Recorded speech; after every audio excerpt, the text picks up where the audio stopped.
కొంచెం ఆయింట్మెంట్ పూసే కార్యక్రమం మధ్యతరగతికి ఊరట అంటే ఇన్నాళ్ళు వాళ్ళు మధ్యతరగతిని కొంచెం దూరం పెట్టారు కదా, ఈసారి ఊరట అనే స్కీమ్ కింద 12 లక్షల వరకు మినహాయింపు ఏటా ఆదాయానికి అని చెప్పేసి దాంతో మొదలెడదాం, మిగిలిన అన్ని అంశాలు కూడా స్టార్ట్ చేద్దాం అని చెబుతూనే మళ్ళీ పక్కన స్లాబ్ రేట్స్ ఇచ్చారు.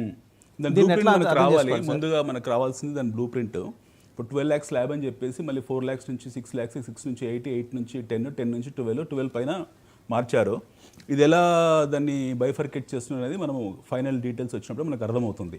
ఇప్పుడు మొత్తం ఈ రోజు వరకు మనం చూసిందంటే ఈ పొద్దున్న నుంచి జరుగుతున్న తతంగం అంతా చూస్తే ఏంటంటే ఇది old wine in new bottle లాగా కనపడుతుంది. ఇందులో మనం కొన్ని కీ హైలైట్స్ తీసుకుందాము. ఫస్ట్ హైలైట్ వచ్చేసి 100%, అంటే మనం దాని డీటెయిల్ డిస్కస్ కూడా చేద్దాము. 100% FDI డైరెక్ట్ ఇన్వెస్ట్మెంట్ అడిగారు ప్రైవేట్ ఇన్సూరెన్స్ కంపెనీస్లో. They offered 100% FDI in private insurance companies subject to full premium